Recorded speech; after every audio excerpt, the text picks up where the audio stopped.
ॐ श्री परमात्मने नमः। अथ दशमोऽध्यायः विभूतियोगः। श्रीभगवानुवाच भूय एव महाबाहो शृणु मे परमं वचः यत्तेऽहं प्रीयमाणाय वक्ष्यामि हितकाम्यया न मे विदुःसुरगणाः प्रभवन्न महर्षयः अहमादिर्हि देवानां महर्षीणां च सर्वशः यो मामजमनादिं च वेत्ति लोकमहेश्वरम् असम्मूढः समर्थ्येषु सर्वपापैः प्रमुच्यते बुद्धिर्ज्ञानमसम्मोहः क्षमा सत्यन्दमः शमः सुखं दुःखं भवो भावः भयं चाभयमेव च अहिंसा समता तुष्टिः तपोदानं यशो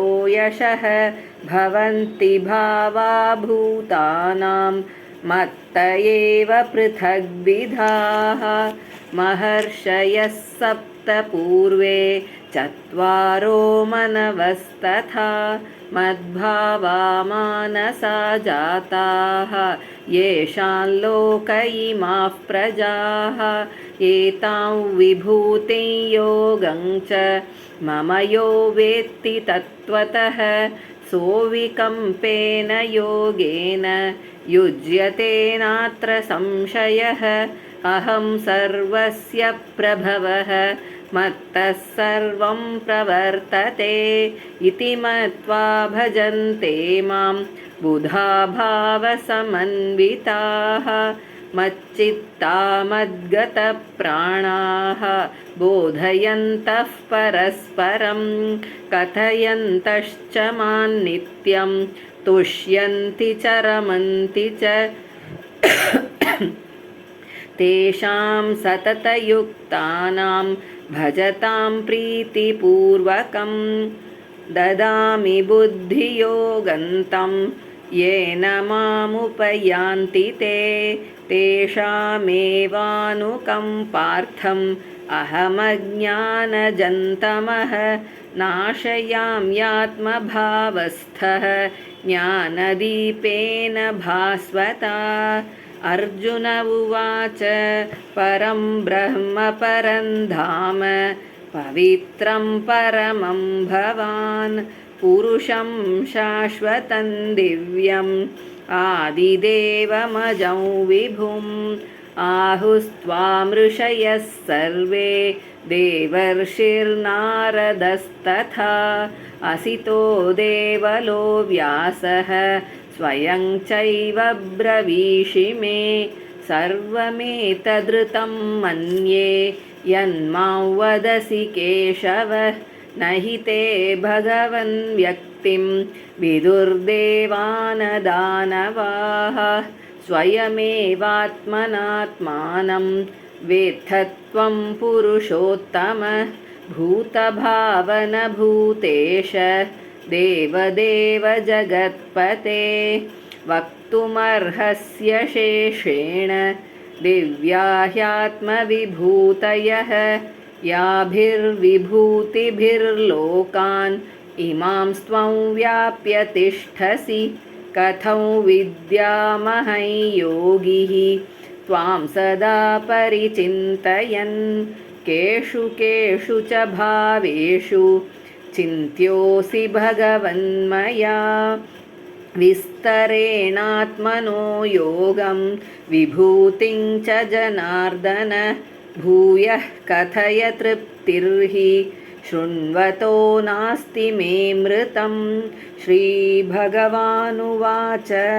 हन्त ते कथयिष्यामि दिव्या ह्यात्मविभूतयः प्राधान्यतः कुरु श्रेष्ठ नास्तयन्तो विस्तरस्य मे अहमात्मा गुडाकेश सर्वभूताशयस्थितः अहमादिश्च मध्यं च भूतानामन्त एव च आदित्यानामहं विष्णुः ज्योतिषां रविरंशुमान् मरीचिर्मरुतामस्मि नक्षत्राणामहं शशी वेदानां सामवेदोऽस्मि देवानामस्मि वासवः इन्द्रियाणां मनश्चास्मि भूतानामस्मि चेतना रुद्राणां शङ्करश्चास्मि वित्तेषो यक्षरक्षसां वसूनां पावकश्चास्मि मेरुः शिखरिणामहं पुरोधसाञ्च मुख्यं मां विद्धि पार्थ बृहस्पतिं सेनानीनामहं स्कन्दः सरसामस्मि सागरः महर्षीणां भृगरहं गिरामस्म्येकमक्षरं यज्ञानां जपयज्ञोऽस्मि स्थावराणां हिमालयः अश्वत्थः सर्ववृक्षाणां देवर्षीणां च नारदः गन्धर्वाणां चित्ररथः सिद्धानां कपिलो मुनिः उच्चैश्रवसमश्वानां विद्धि माममृतोद्भवम् ऐरावतं गजेन्द्राणां नराणां च नराधिपम् आयुधानामहं वज्रं धेनूनामस्मि कामधुक् प्रजनश्चास्मि कन्दर्पः सर्पाणामस्मि वासुकिः अनन्तश्चास्मि नागानां वरुणो यादसामहं पितॄणामर्यमा चास्मि यमः संयमतामहं प्रह्लादश्चास्मि दैत्यानां कालः कलयतामहं मृगाणां च मृगेन्द्रोऽहं वैनतेयश्च पक्षिणां पवनः पवतामस्मि रामः शस्त्रभृतामहं झषाणां मकरश्चास्मि स्रोतसामस्मि जाह्नवी सर्गाणामादिरन्तश्च मध्यं चैवाहमर्जुन अध्यात्मविद्याविद्यानां वादः प्रवदतामहम् अक्षराणामकारोऽस्मि द्वन्द्वः सामासिकस्य च अहमेवाक्षयः कालः धाताहं विश्वतोमुखः मृत्युः सर्वहरश्चाहम् उद्भवश्च भविष्यतां कीर्तिश्रीर्वाक्च नारीणां स्मृतिर्मेधा धृतिः क्षमा बृहत्साम तथा साम्नां गायत्री छन्दसामहं मासानां मार्गशीर्षोऽहं ऋतूनां कुसुमाकरः द्यूतं छलयतामस्मि तेजस्तेजस्विनामहं जयोऽस्मि व्यवसायोऽस्मि सत्त्वं सत्त्ववतामहं वृष्णीनां वासुदेवोऽस्मि पाण्डवानां धनञ्जयः मुनीनामप्यहं व्यासः कवीनामुशना कविः दण्डो दमयतामस्मि नीतिरस्मि जिगीषतां मौनं चैवास्मि गुह्यानां ज्ञानं ज्ञानवतामहं यच्चापि सर्वभूतानां बीजं तदहमर्जुन न तदस्ति विना यत् स्यात् मया भूतं चराचरं नान्तोऽस्ति मम दिव्यानां विभूतीनां परन्तप एष तोद्येशतः प्रोक्तः विभूतेर्विस्तरो मया यद्यद्विभूतिमत्सत्त्वं श्रीमदूर्जितमेव वा तत्तदेवावगच्छत्वं मम तेजोंशसम्भवम्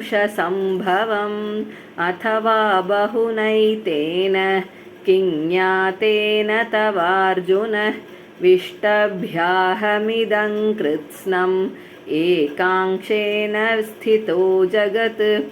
ॐ तत्सदिति श्रीमद्भगवद्गीतासु उपनिषत्सु ब्रह्मविद्यायां योगशास्त्रे श्रीकृष्णार्जुनसंवादे विभूतियोगो नाम 10मोऽध्यायः।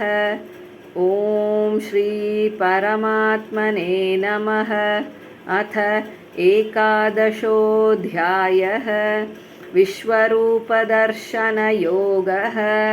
अर्जुन उवाच मदनुग्रहाय परमं गुह्यमध्यात्मसंज्ञितं यत्त्वयोक्तं वचस्तेन मोहोऽयं विगतो मम भवाप्ययौ हि भूतानां श्रुतौ विस्तरशो मया त्वत्तः कमलपत्राक्ष माहात्म्यमपि चाव्ययम् एवमेतद्यथार्थत्वम् आत्मानं परमेश्वर द्रष्टुमिच्छामि ते रूपम् ऐश्वरं पुरुषोत्तम मन्यसे यदि तच्छक्यं मया द्रष्टुमिति प्रभो योगेश्वर ततो मे त्वं दर्शयात्मानमव्ययम्। श्रीभगवानुवाच पश्य मे पार्थरूपाणि शतशोऽथसहस्रशः नानाविधानि दिव्यानि नानावर्णाकृतीनि च पश्यादित्यान् वसून् रुद्रान् अश्विनौ मरुतस्तथा बहून्यदृष्टपूर्वाणि पश्याश्चर्याणि भारत इहैकस्थं जगत्कृत्स्नं पश्याद्य सचराचरं मम देहे गुडाकेश यच्चान्यद्द्रष्टुमिच्छसि न तु मां शक्यसे द्रष्टुम् अनेनैव स्वचक्षुषा दिव्यं ददामि ते चक्षुः पश्य मे योगमैश्वरम्। सञ्जय उवाच एवमुक्त्वा ततो राजन् महायोगेश्वरो हरिः दर्शयामास पार्थाय परमं रूपमैश्वरम् अनेकवक्त्रनयनम् अनेकाद्भुतदर्शनम् अनेकदिव्याभरणम् दिव्यानेकोद्यतायुधं दिव्यमाल्याम्बरधरं दिव्यगन्धानुलेपनं सर्वाश्चर्यमयं देवम् अनन्तं विश्वतोमुखं दिवि सूर्यसहस्रस्य भवेद्युगपदुत्थिता यदि भासदृशी सा स्याद् भासस्तस्य महात्मनः तत्रैकस्थं जगत्कृत्स्नं प्रविभक्तमनेकधा अपश्यद्येव देवस्य शरीरे पाण्डवस्तदा ततः स विस्मयाविष्टः हृष्टरोमा धनञ्जयः प्रणम्य शिरसा देवं कृताञ्जलिरभाषत। अर्जुन उवाच पश्यामि देवांस्तव देवदेहे सर्वांस्तथा भूतविशेषसङ्घान् ब्रह्माणमीशं कमलासनस्थं ऋषींश्च सर्वानुरगांश्च दिव्यान् अनेकबाहूदरवक्त्रनेत्रं पश्यामि त्वां सर्वतोऽनन्तरूपं नान्तन्न मध्यन्न पुनस्तवादिं पश्यामि विश्वेश्वर विश्वरूप किरीटिनं गदिनं चक्रिणं च तेजोराशिं सर्वतो दीप्तिमन्तं पश्यामि त्वां दुर्निरीक्ष्यं समन्ताद् दीप्तानलार्कद्युतिमप्रभास्वरम् प्रमेयं त्वमक्षरं परमं वेदितव्यं त्वमस्य विश्वस्य परन्निधानं त्वमव्ययः शाश्वतधर्मगोप्ता सनातनस्त्वं पुरुषो मतो मे अनादिमध्यान्तमनन्तवीर्यम् अनन्तबाहुं शशिसूर्यनेत्रं पश्यामि त्वां दीप्तहुताशवक्त्रं स्वतेजसा विश्वमिदन्तपन्तं द्यावा पृथिव्योरिदमन्तरं हि व्याप्तं त्वयैकेन दिशश्च सर्वाः दृष्ट्वाद्भुतं रूपमुग्रन्तवेदं लोकत्रयं प्रव्यथितं महात्मन् अमीहि त्वां सुरसङ्घा विशन्ति केचिद्भीदा प्राञ्जलयो गृह्णन्ति स्वस्तीत्युक्त्वा महर्षिसिद्धसङ्घाः स्तुवन्ति त्वां स्तुतिभिः पुष्कलाभिः रुद्रादित्या वसवो ये च साध्याः विश्वेश्विनौ मरुतश्चोष्मपाश्च गन्धर्वयक्षासुरसिद्धसङ्घाः वीक्षन्ते त्वां विस्मिताश्चैव सर्वे रूपं महत्ते बहुवक्त्रनेत्रं महाबाहो बहुबाहुरुपादं बहूदरं बहुदंष्ट्रकरालं दृष्ट्वा लोकाः प्रव्यथितास्तथाहं नभःस्पृशन् दीप्तमनेकवर्णं व्यात्ताननन्दीप्तविशालनेत्रं दृष्ट्वा हि त्वां प्रव्यथितान्तरात्मा धृतिन्न विन्दामि शमं च विष्णो दंष्ट्राकरालानि च ते मुखानि दृष्ट्वैव कालानलसन्निभानि दिशो न जाने न लभे च शर्म प्रसीद देवेश जगन्निवास अमी च त्वां धृतराष्ट्रस्य पुत्राः सर्वे सहैवावनिपालसङ्घैः भीष्मो द्रोणः सूतपुत्रस्तथासौ सहास्मदीयैरपि योधमुख्यैः वक्त्राणि ते त्वरमाणा विशन्ति दंष्ट्राकरालानि भयानकानि केचिद्विलग्ना दशनान्तरेषु सन्दृश्यन्ते चूर्णितैरुत्तमाङ्गैः यथा नदीनां बहवोऽम्बुवेगाः समुद्रमेवाभिमुखा द्रवन्ति तथा तवामी नरलोकवीराः विशन्ति वक्त्राण्यभिविज्वलन्ति यथा प्रदीप्तञ्ज्वलनं पतङ्गाः विशन्ति नाशाय समृद्धवेगाः तथैव नाशाय विशन्ति लोकाः तवापि वक्त्राणि समृद्धवेगाः लेलिह्यसेग्रसमानः समन्तात् लोकान् समग्रान् वदनैर्ज्वलद्भिः तेजोभिरापूर्य जगत्समग्रं भासस्तवोग्राः प्रतपन्ति विष्णो आख्याहि मे को भवानुग्ररूपः नमोऽस्तु ते देववर प्रसीद विज्ञातुमिच्छामि भवन्तमाद्यं न हि प्रजानामि तव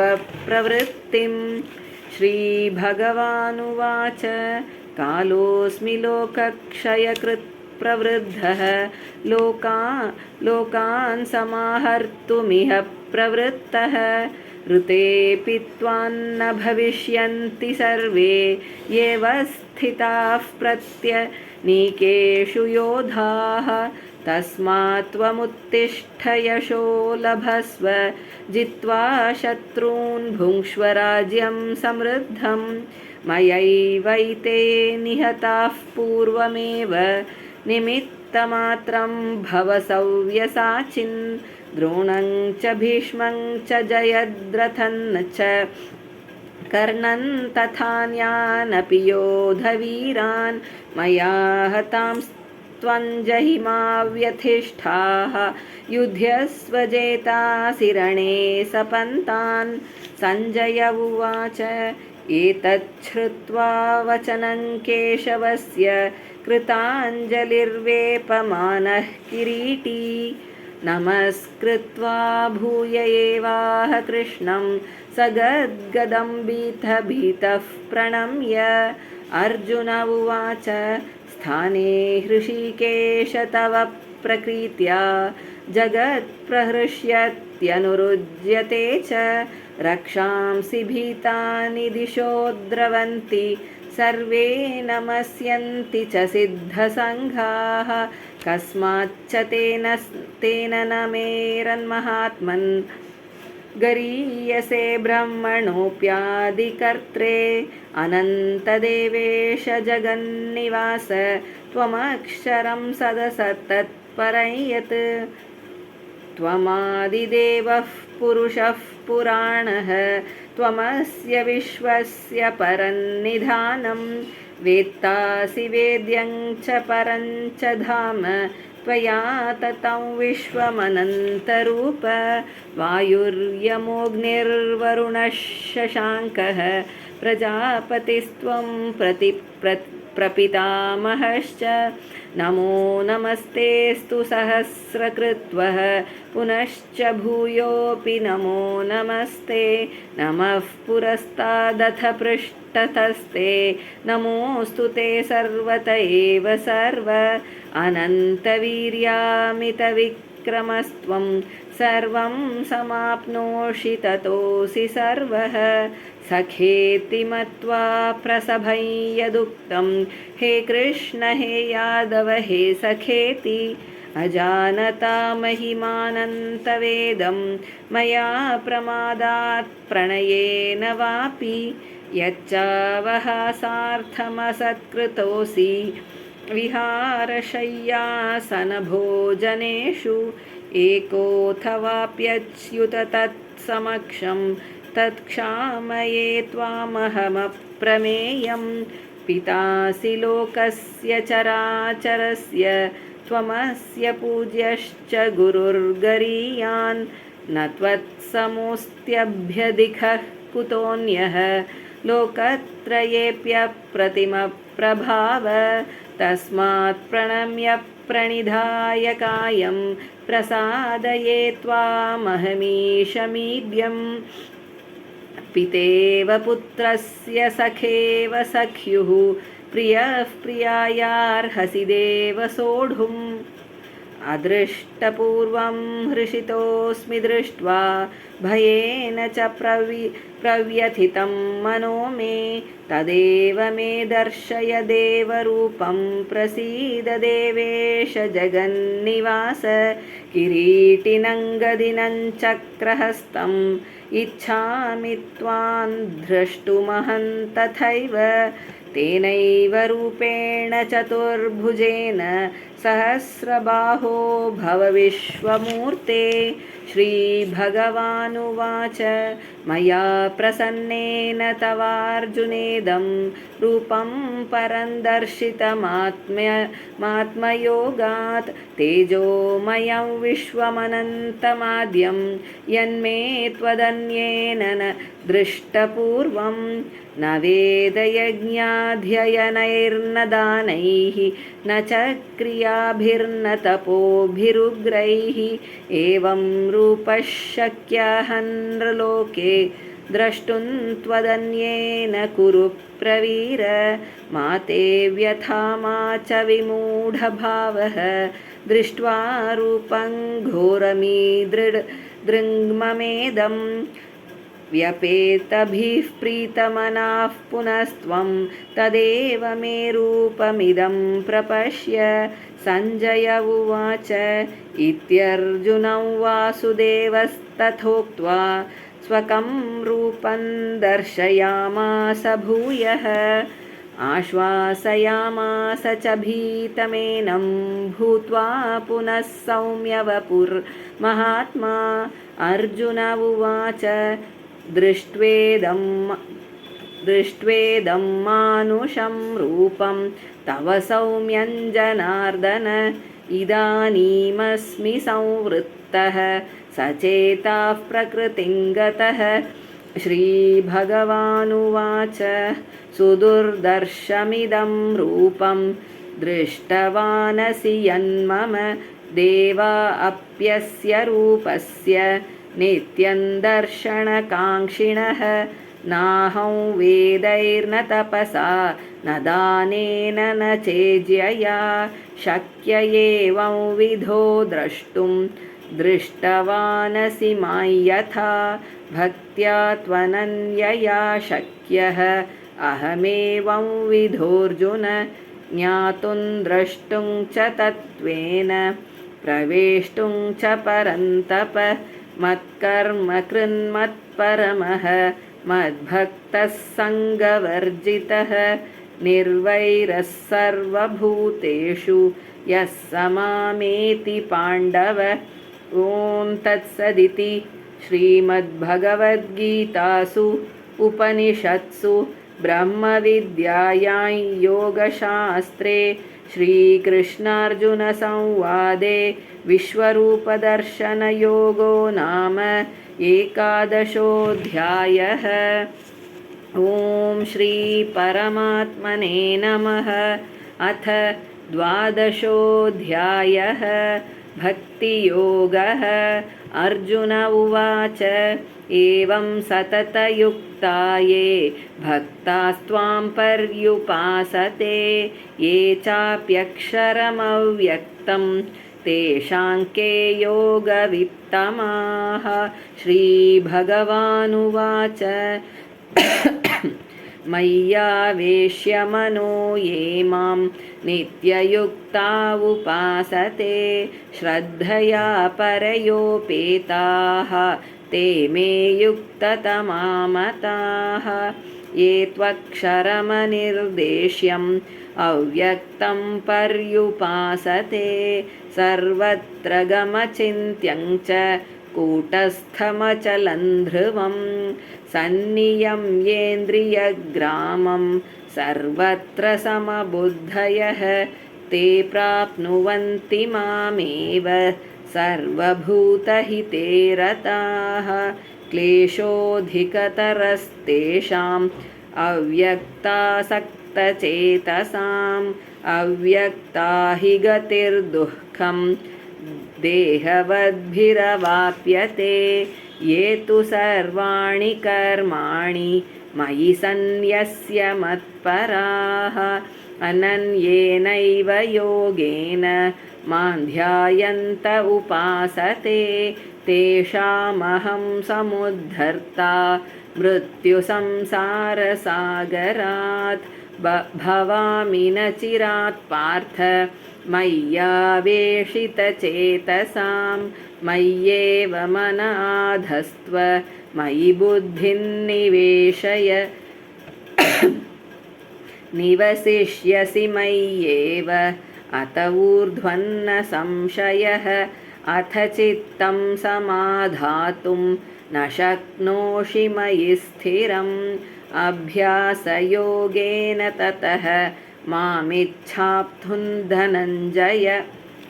अभ्यासेऽप्यसमर्थोऽसि मत्कर्म परमो भव मदर्थमपि कर्माणि कुर्वन् सिद्धिमवाप्स्यसि। अथैतदप्यशक्तोऽसि कर्तुं मद्योगमाश्रितः सर्वकर्मफलत्यागं ततः कुरु यतात्मवान्। श्रेयो हि ज्ञानमभ्यासात् ज्ञानाध्यानं विशिष्यते ध्यानात् कर्मफलत्यागः त्यागात् शान्तिरनन्तरम्। अद्वेष्टा सर्वभूतानां मैत्रः करुण एव च निर्ममो निरहङ्कारः समदुःखसुखः क्षमी सन्तुष्टः सततं योगी यतात्मा दृढनिश्चयः मय्यर्पितमनो बुद्धिः यो मद्भक्तः स मे प्रियः यस्मान्नो द्विजते लोकः लोकान्नो द्विजते च यः भयोद्वेगैः मुक्तो यः स च मे प्रियः अनपेक्षः शुचिर्दक्ष उदासीनो गतव्यथः सर्वारम्भपरित्यागी यो मद्भक्तः स मे प्रियः यो न हृष्यति न द्वेष्टि न शोचति न काङ्क्षति शुभाशुभपरित्यागी भक्तिमान् यः स मे प्रियः समः शत्रौ च मित्रे च तथा मानापमानयोः शीतोष्णसुखदुःखेषु समः सङ्गविवर्जितः तुल्यनिन्दास्तुतिर्मौनी सन्तुष्टो येन केनचित् अनिकेतस्थिरमतिः भक्तिमान् मे प्रियो नरः ये तु धर्म्यामृतमिदं यथोक्तं पर्युपासते श्रद्दधानामत्परमाः भक्तास्तेतीव मे प्रियाः। ॐ तत्सदिति श्रीमद्भगवद्गीतासु उपनिषत्सु ब्रह्मविद्यायां योगशास्त्रे श्रीकृष्णार्जुनसंवादे भक्तियोगो नाम 12 अध्यायः।